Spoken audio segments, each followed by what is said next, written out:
अस्सलाम वालेकुम। 10th class, आज जो टॉपिक हम लोगों ने पढ़ना है वो चैप्टर नंबर 2 के पेज नंबर 73 पर है और ये एक एडिशनल क्वेश्चन है। पाकिस्तान की ज़रूरी पैदावारी सलाहियत, इसके मसाइल और पैदावार में इजाफे के इक़दामात, agricultural potential of Pakistan along with the problems and measures for maximization of yield. Pakistan बुनियादी तौर पर एक ज़रूरी मुल्क है और ज़रूरी पैदावारी सलाहियत के लिहाज से दुनिया भर में मशहूर है, लेकिन पाकिस्तान के हर इलाके में ज़रूरी ज़मीन के वसाइल एक जैसे नहीं हैं। यानी ये तो आप लोग भी जानते हैं कि हर इलाके की ज़मीन जो है वो दूसरे इलाके से मुख्तलिफ है। कोई ज़मीन ज़रखेज़ी में कोई किसी चीज़ की पैदावार के लिए अच्छी है तो दूसरी ज़मीन किसी और एतबार से अच्छी है।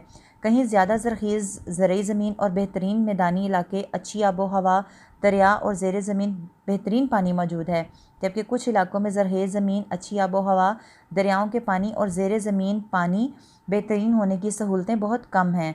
बाज़ इलाकों में आबपाशी नहरों और ट्यूबवेलों के ज़रिए की जाती है और बाज़ इलाकों में ज़राअत का इन्हसार ज़्यादातर बारिश पर होता है। यहाँ आप लोगों को पता होगा कि मैंने दो तरह की ज़मीनों के बारे में आपको चैप्टर नंबर 1 में बताया था। एक ज़मीन जो है वो होती नहरी और दूसरी ज़मीन होती है बारानी। नहरी ज़मीन वो होती है जिसको नहरों और ट्यूबवेलों से सैराब किया जाता है और बारानी ज़मीन वो होती है जो बारिशों से सैराब की जाती है।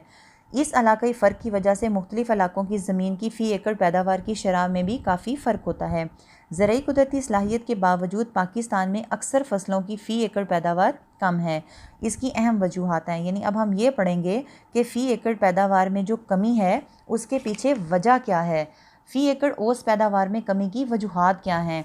और ये भी जो है शॉर्ट क्वेश्चन अलग से आ सकता है कि फ़ी एकड़ औसत पैदावार में कमी की वजूहात लिखें। तो हम ये जो पॉइंट्स पढ़ेंगे इनको हम इस तरह से पढ़ेंगे कि ये भी शॉर्ट क्वेश्चन में आ सकते हैं।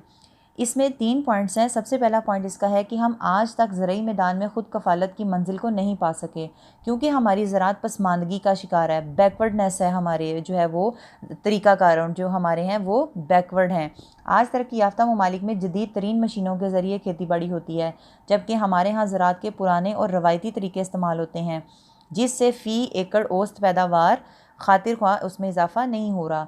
पॉइंट नंबर 2 है कि पाकिस्तान में आपाशी का वसी निज़ाम मौजूद है, लेकिन ये नहरें सारी ज़रूरी ज़मीन को पानी मुहैया नहीं कर सकती, जिससे आपाशी के मसाइल पैदा हो रहे हैं।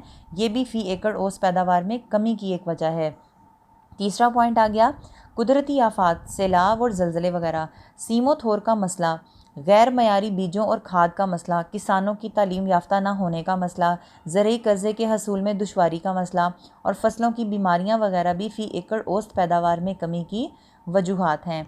इसके बाद अगला पॉइंट है वो है ज़रूरी पैदावार में इजाफे के लिए मुख्तलिफ इक़दामात। तो जैसे मैंने ऊपर वाले पॉइंट में बताया कि वो एज़ अ शॉर्ट क्वेश्चन आ सकता है, इसी तरह ये भी एज़ अ शॉर्ट क्वेश्चन आ सकता है कि ज़रूरी पैदावार में इजाफे के लिए कौन से इक़दामात किए जाते हैं या किए जाने चाहिए, उनके ऊपर नोट तहरीर करें।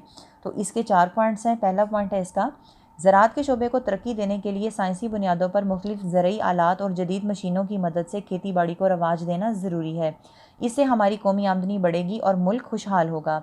पॉइंट नंबर 2 है ज़राअत के पेशे में बेहतरी लाने और ज़्यादा से ज़्यादा फ़ी एकड़ औसत पैदावार के लिए इंसानी मेहनत और महारत के अलावा अच्छे बीज, कीड़े मार अद्वियात और मयारी खाद का इस्तेमाल भी बहुत ज़रूरी है।